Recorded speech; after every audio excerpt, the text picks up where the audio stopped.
If you enjoy fantasy, then you have probably read the Lord of the Rings series, or at the very least heard of it. And if you haven't, then you should probably go read it right now because you're missing out. The Hobbit and Lord of the Rings series is some of the greatest pieces of literature that have been written, and they literally created a brand new genre that we call fantasy today. Tolkien was an incredible author, and he created something truly special with the series. But at the same time, it has been about 100 years since the release of The Lord of the Rings, and so it would make sense that things have changed in the genre as time goes on. For example, if you are a modern fantasy author, you probably want to be more intentional about dispersing description throughout the scene to avoid dragging down the pacing compared to some of what Tolkien does. There's also other changes in how we approach point of view, show not tell, pacing, etc. And yet, at the same time, the incredible thing about the Lord of the Rings series is that as modern fantasy authors, there is still so much we can learn from how Tolkien crafted his story. And so that's what I want to share with you today. 5 lessons that we as fantasy authors can learn from the Lord of the Rings series.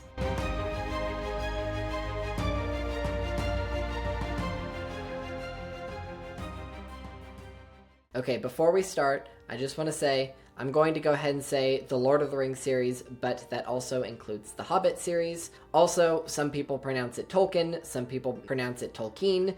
I honestly have no idea which one it is. I'm going to go with Tolkien because my guess is that that is the correct one, but I could be wrong, and you are welcome to eviscerate me in the comments over my pronunciation. But anyways, the first lesson that we can learn from the Lord of the Rings series as modern fantasy authors is how to portray evil. Now, of course, Sauron is this dark villain whose motivations are pretty black and white. And yet what is so compelling about the Lord of the Rings series is that while he is obviously on one extreme end of the spectrum, all of our other characters fall in fairly morally gray lines on that spectrum, and they move throughout as the series progresses. And so, for example, Frodo does not immediately turn into the character that refuses to give up the ring at the end. It comes through subtle changes and through intentional choices that Frodo makes throughout the journey. The same is true with Gollum,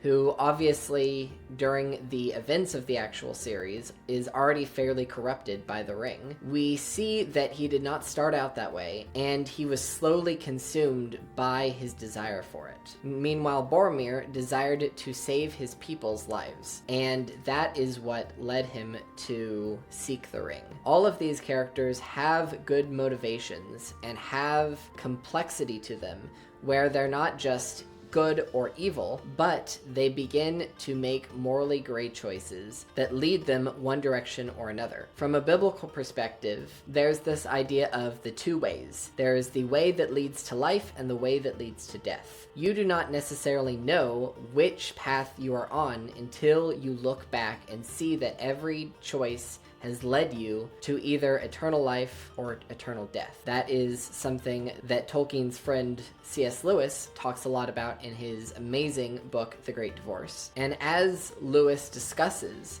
this whole idea of each choice we make leading us down one path or another is what is portrayed in the Lord of the Rings series with each of the characters. And that is something that we as modern fantasy authors can learn from. We're not writing morally gray characters for the sake of having morally gray characters. We're writing depth to our characters where they're making choices that fit their motivations, and that naturally leads them deeper into the path that leads to death or the path that leads to life. The second lesson that we can learn from the Lord of the Rings series is to infuse your story with something you love. Tolkien loved exploring languages. He loved researching and looking at the development of linguistics over time. And that is something that is incredible and adds deep complexity and life to the Middle-earth world. But as modern fantasy authors, sometimes we look at that and say, that means that I also have to create my own language and spend all of this time creating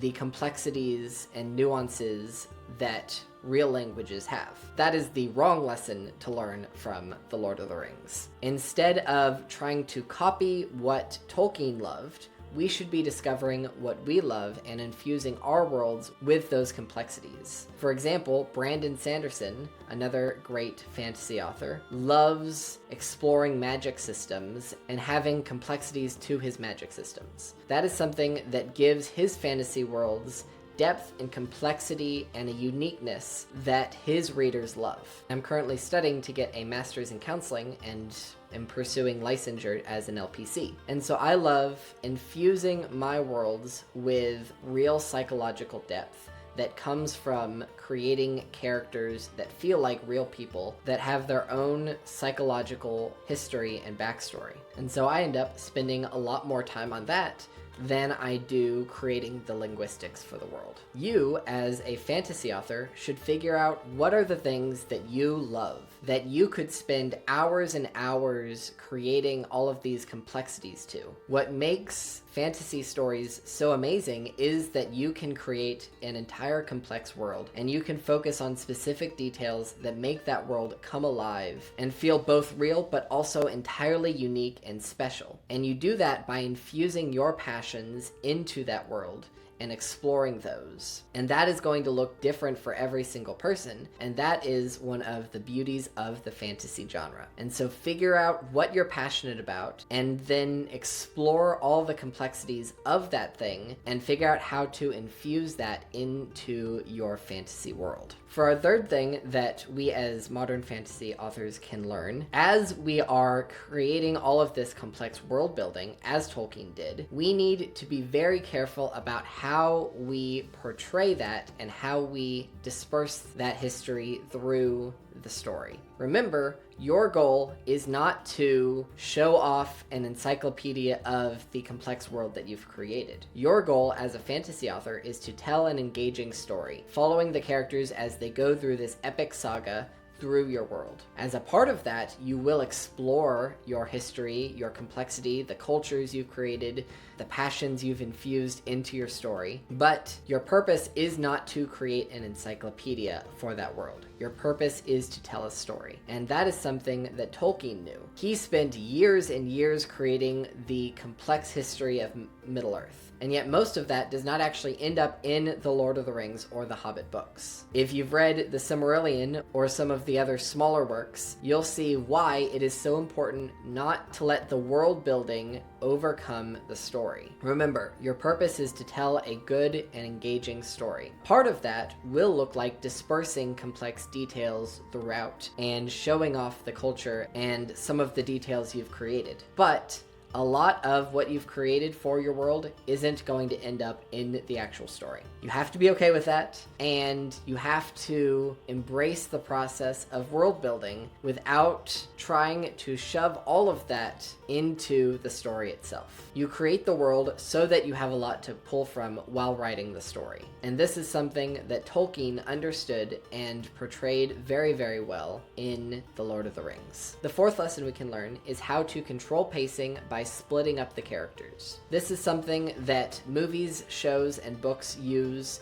and is one of my favorite things when they use it. If you have 30 characters in a room, you're going to have a really hard time writing that scene, because you can't have all of the characters get a good moment and be a part of that story. It ends up dragging down the pacing and hurting the overall characterization for each individual. While there will be times where you have large gatherings of named characters, often what you want to do is to split the parties up into smaller groups where they're performing different tasks so that you can explore different aspects of your story and have engaging character moments where they get to play off smaller groups. In The Lord of the Rings, you see Sam and Frodo going off on their specific journey to destroy the ring. Meanwhile, the rest of the party is dealing with all of these military campaigns and travel. And even that party gets split up further. Splitting up your characters does wonders tips for the pacing, for varying the emotional intensity, for keeping your readers engaged by showing different aspects of the story and your world, and can lead to some fantastic character moments where you're putting characters that might not align together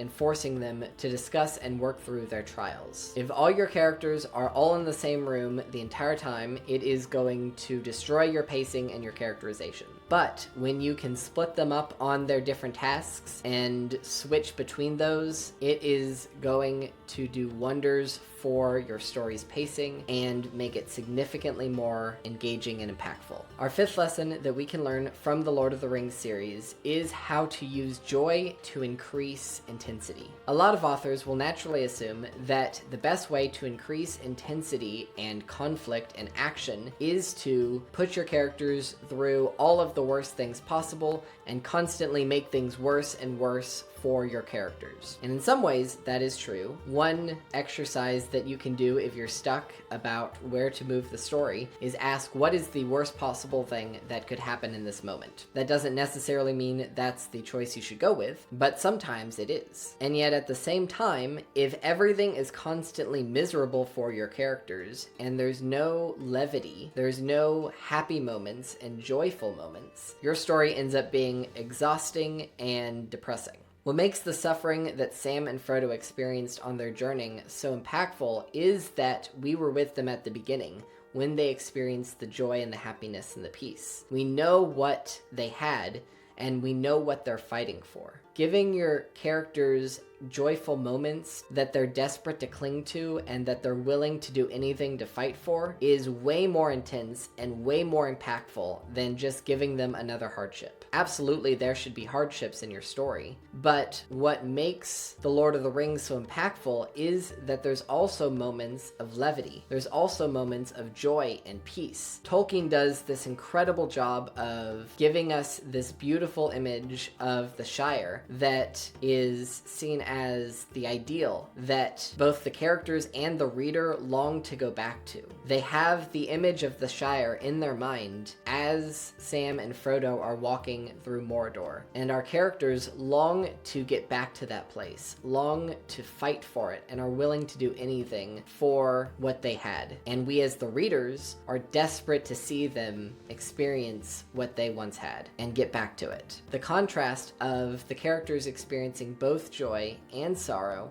is one of the things that makes Lord of the Rings so impactful and so intense and so engaging. So there you have it. Those are 5 lessons that we as modern fantasy authors can learn from the Lord of the Rings series. Tolkien has given us such an amazing example of what the fantasy genre can be, and there's so much we can learn from it. And so I'd love to hear your thoughts on what those other lessons might be, as well as how you want to take those lessons and apply them to your own novels.